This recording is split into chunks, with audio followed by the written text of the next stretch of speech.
Hello students, welcome to today's class. Today we are going to discuss a very important aspect of the social life in ancient Mesopotamia, and it is the social stratification.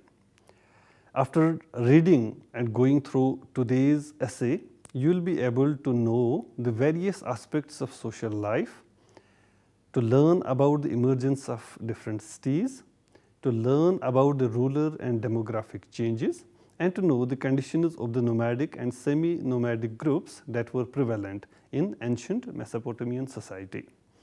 First, we will be talking about the class and the social system. The legal code of Hammurabi's law provided a wealth of information about class and society, which is supported by early writings from the ancient Near East. The social structure of Mesopotamia was based on economic structure, which further increases the gap between haves and have-nots. It is noted that there were no warrior or priestly classes in ancient Mesopotamia.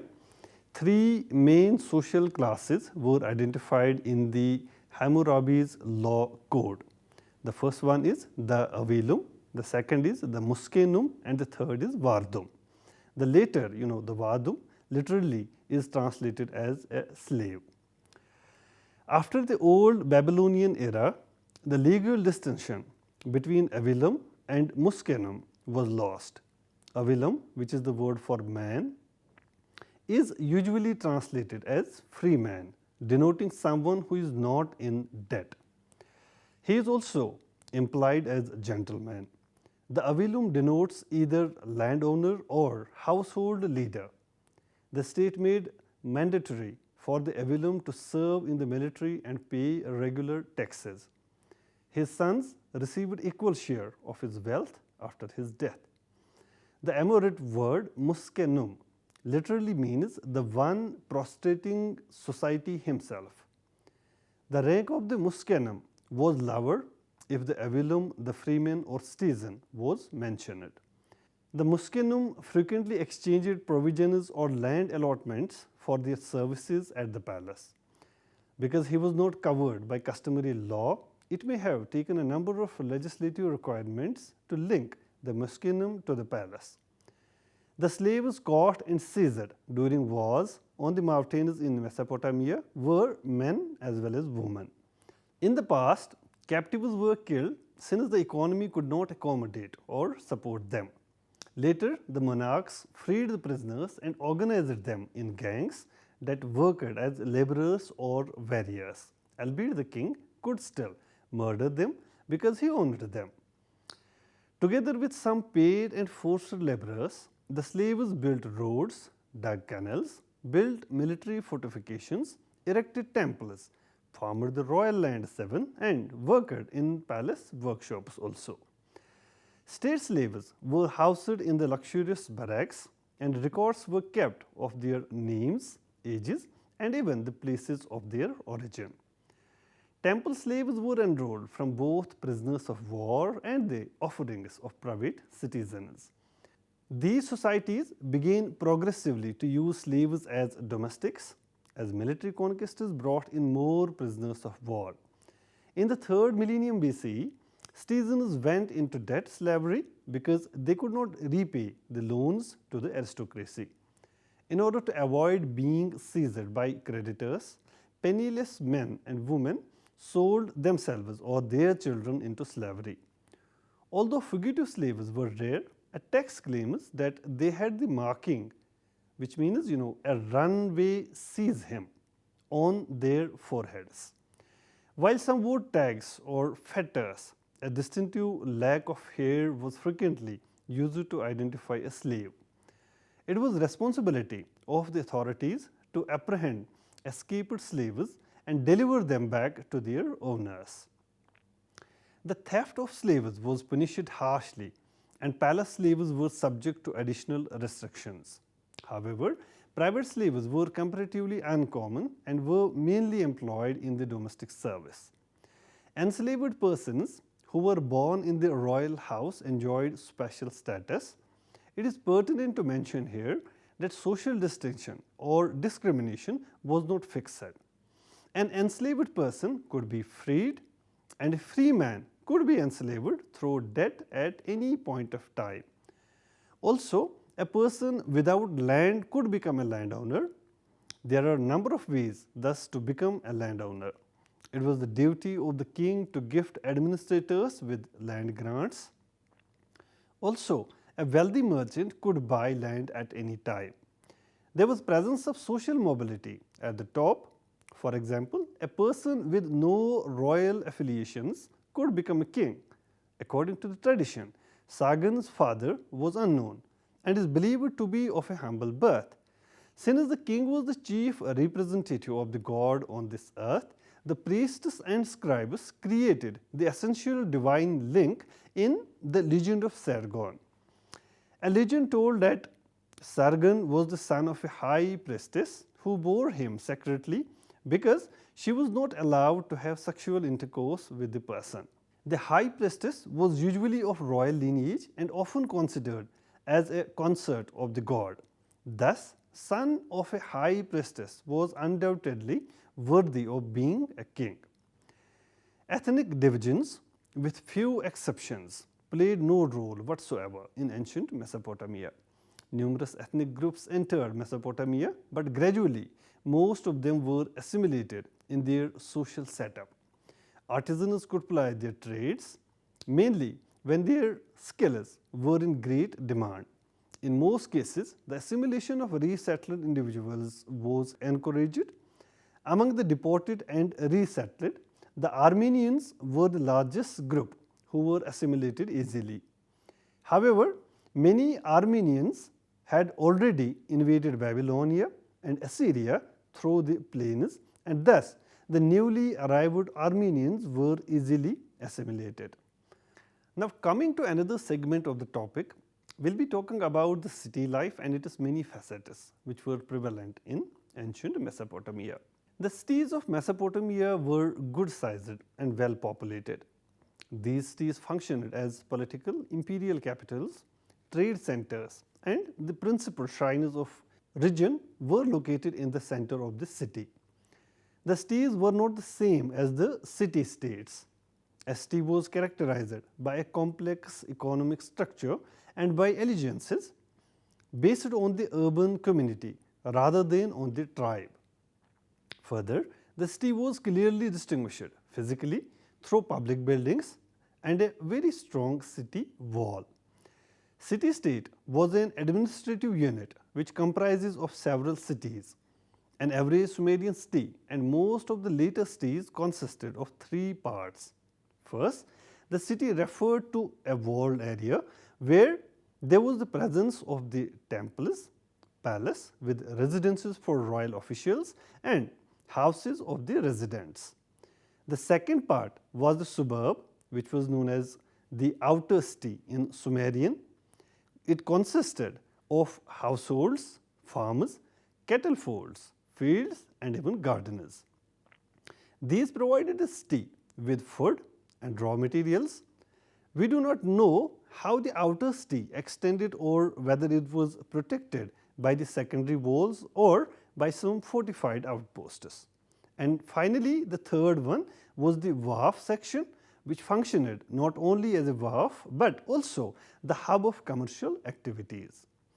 The wharf had administrative independence and separate legal status for the persons who are transacting business. Foreign traders have stores and their needs are fulfilled by a tavern keeper of the wharf. There is no doubt not all cities follow the three-part scheme or the divisions. Few Mesopotamian cities were characterized by particular topographical features. For instance, Ashur was on a cliff reached by the stairway, and Borsippa straddled both sides of a lake. During the 4th millennium BCE, larger settlements or cities can be distinguished from the smaller sites or villages. In their specific languages, neither the Sumerians nor the Akkadians distinguished between city and village, and both used identical words to refer to a permanent settlement. The manners and few rural settlements were given categorical names distant from the cities.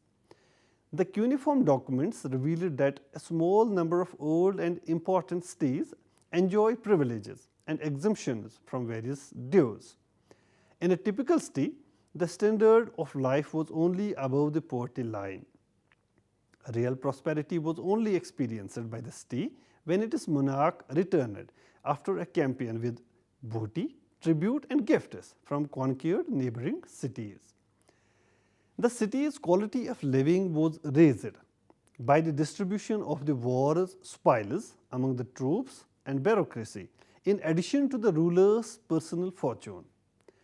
Temple staff members received land grants as the temples became wealthy and ornately decorated. Traders came with luxury goods as well as common imports like metals, wood and some precious stones to decorate the palace and temple, and certain species, perfumes, wines, finery and some rare animals, etc. Few Mesopotamian cities experienced continuous prosperity for more than 1 or 2 brief periods, but the majority did not.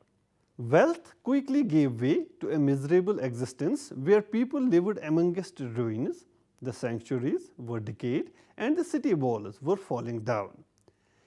The locals quickly became prey to raids by people living in the open land and invasions by the opponents.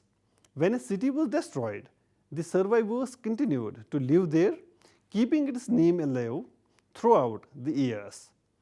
The designs of the cities vary because the wall of a Mesopotamian city was usually constructed in either wide curves or in rectangular but often symmetrical designs. However, few other designs were also found, such as ovals at Ur and Uruk, triangles at Dir, diamonds at late Babylon, rectangles at Sippar, trapezoids at Nineveh and squares at Dur Sharquin and Nimrud. In Zinjir-Li in northern Syria, the outer wall was almost a perfect circle with 100 wall towers, enclosed circular part of inner city with a palace, temple, barracks and other structures.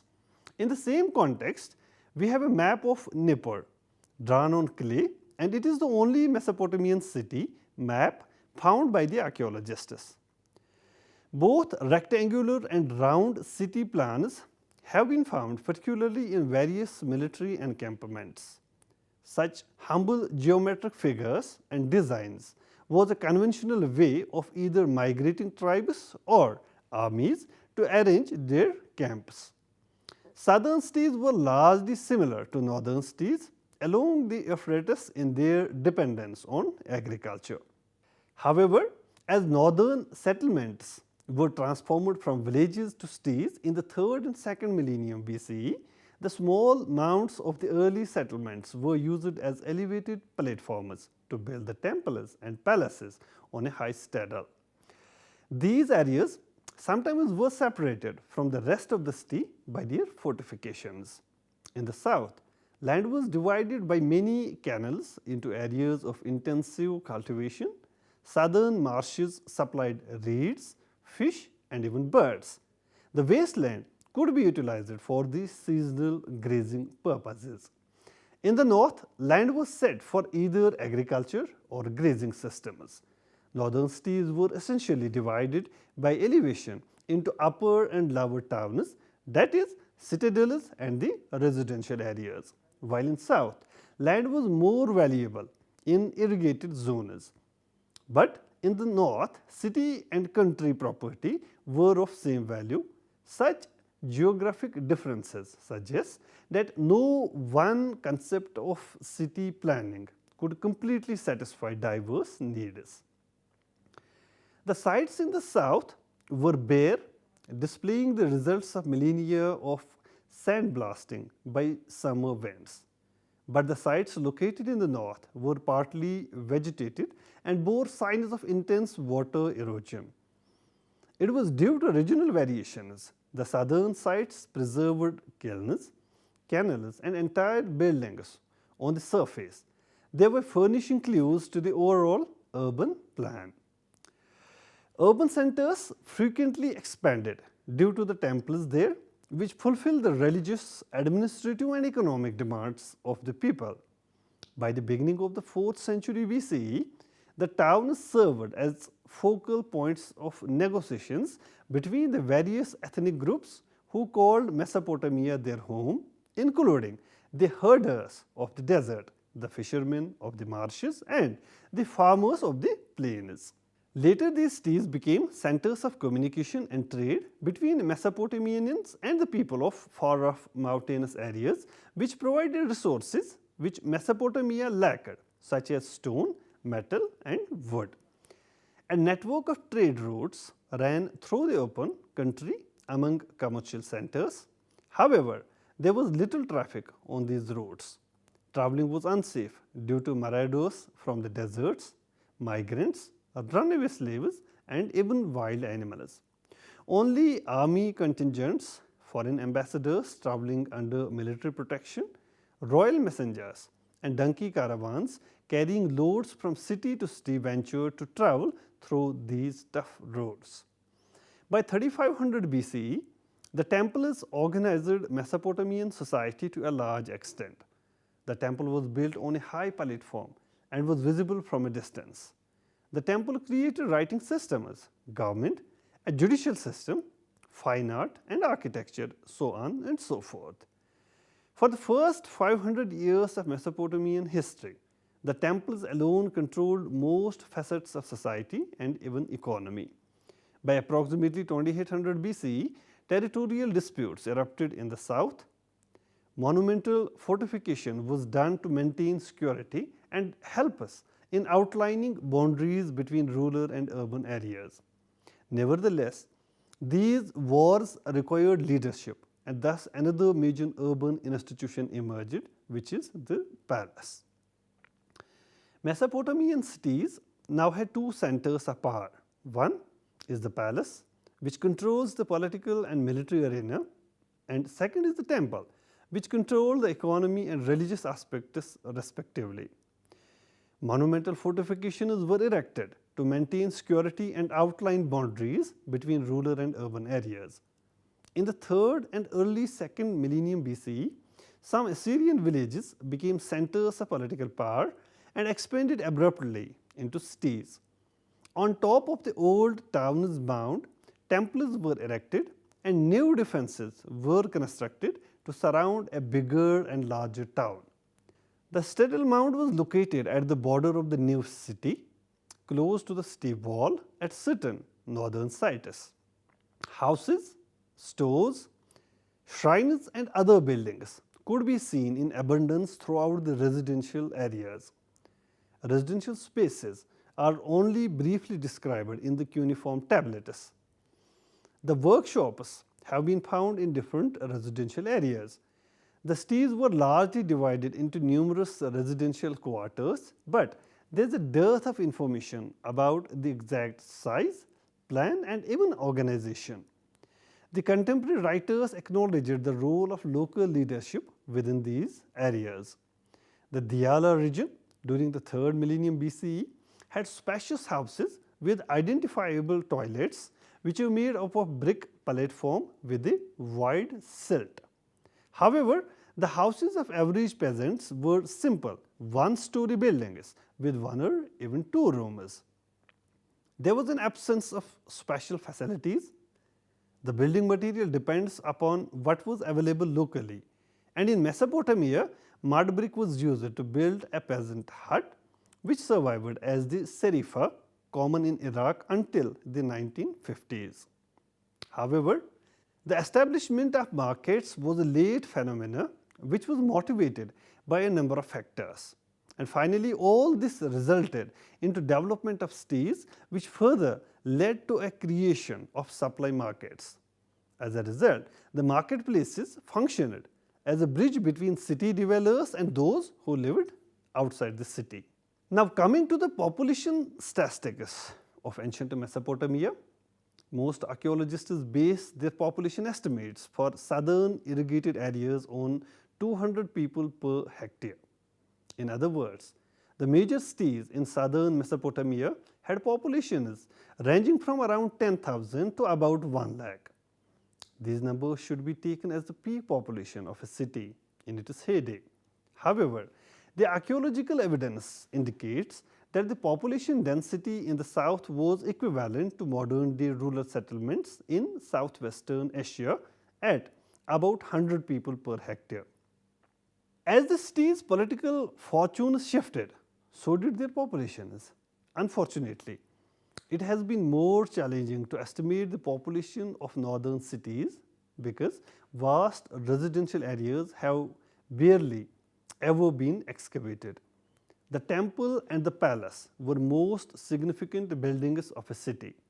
The main temple was always found in the middle of the city. Ziggurats were more frequently erected close to these temples. As the palace was not constructed on a platform like the temple, archaeologists had more difficulty in locating them. During periods of political monopolization, the cities and their capitals were ruled by the governors and kings respectively. In most of the cities, the temple, king and elders of affluent or old families utilized their authority and power. In the Sumerian myth of Gilgamesh and Akka, decisions in early dynastic Uruk were based on the guidance of the elders and young men of each city. The cycle of Uruk myths suggested that there was a presence of bicameral assembly including an what we can call upper house or executive council of the city elders. One or more officials were selected to manage the proceedings of an assembly. Ultimately, the assembly became little more than a local council as its powers were appropriated by the rulers. Now coming to another aspect, which is the rural life in ancient Mesopotamia. There is a scholar whose name is Diakonov, who is one of the foremost cuneiform scholars of Russia, and he claims that there were two distinct sectors in Mesopotamian economy after 3000 BCE. These are the communal and private sector and state-run sector that have different economic patterns. The first was inhabited by rural population that was still hereditary based and tribal in nature, as the concept of private property on agricultural land does not exist. According to the written sources, only a small number of the aristocracy has made land purchases and acquired private ownership.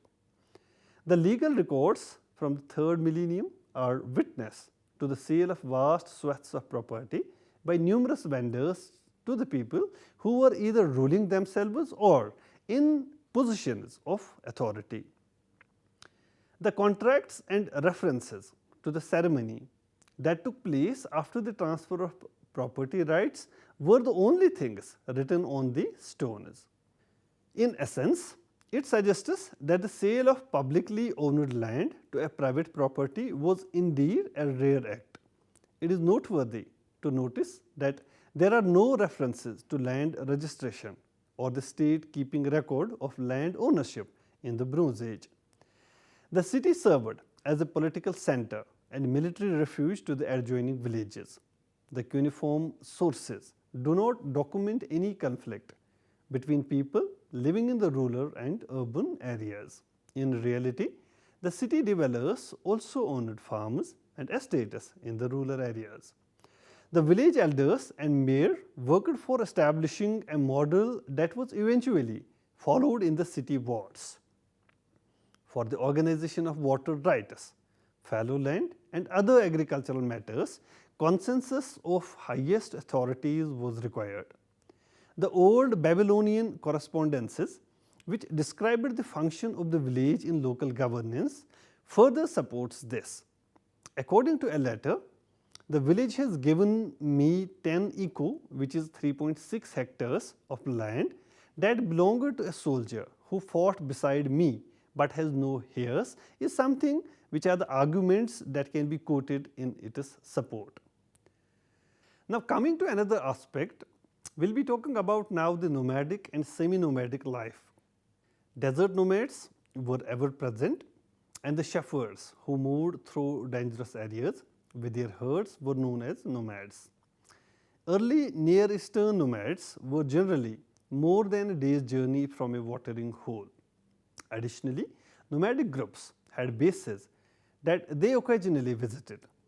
The tribe or clan, which are social organizations larger than the family, were the domain of nomads.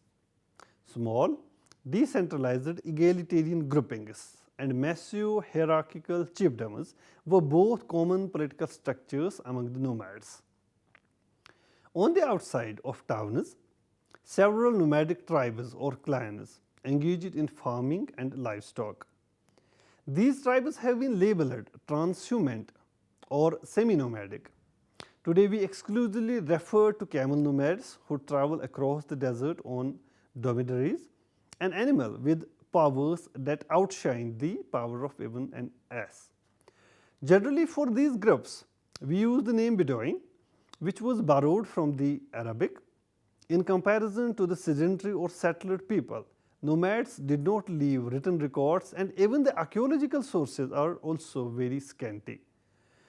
The tribal organization of modern nomads and their techniques of farming and herding are believed to simulate a way of life that began in the prehistoric period.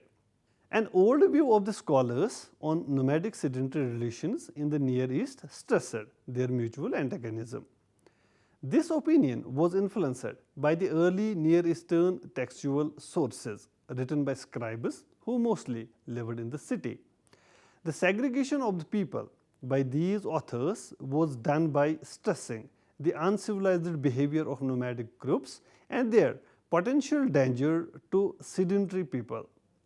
Wedner Chronicle is a text which shows that the Geutians are the people who never publicized how to worship God, and they do not know how to properly perform the rites and other observances. Desert nomads were present, and their campsites were regarded as threat to the city dwellers, which is mostly found in the accounts of the Amorites. The Amorites and their achievements are well documented in different Mesopotamian sources. The Amorites were known as Martu in Sumerian and Amuru in Akkadian.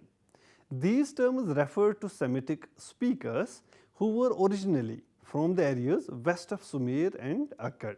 The Amorites were perceived as a major threat by Mesopotamian sources. The rulers of Ur erected the fortification known as the wall that keeps Stednum, which means Amorite, away without hyperbole. Even while uncivilized people from the Zagros mountains and nomadic invaders were occasionally hated for missing the fundamental characteristics of civilized people, interaction with Mesopotamians might civilize the uncivilized. The Sumerian hymn, written in the honor of Ur, shows how a resident of Markashi, which is a mountainous part of Elam, became civilized after living in the city. However, due to lack of continuous interaction with the sedentary community, nomads were still posing threats and were difficult to control. Most nomads were a shepherd, which means they traveled long distance in search of grazing land. When their relations with the villagers were pleasant, the nomads were employed as shepherds in exchange for the grazing rights. At times, nomads grazed their herds on fallow lands of the sedentary people, and their animals provided dung, which was used as fertilizer. Nomads were engaged in numerous fields as agricultural workers, laborers on public projects, and even soldiers. The state allocated plots of land to these soldiers, through which nomads also became sedentary in their lifestyle. Nomads were also involved in trade, and at times they were controlling the trade routes between Mesopotamia and the West. The nomads supplied animals and local experience for commercial ventures in different areas. Near Eastern agriculture was most of the times a risky business and was at the mercy of severe climatic difficulties. Domesticated animals served as capital on the hoof within this system. Herding was the main economic mechanism used during pastoralism, but other activities like hunting, gathering, trading and cultivation were also used. Thus, when farming was no longer available, the nomadic life may have stepped in. This is all what we have to study in today's topic. I hope you have enjoyed it. Thank you so much.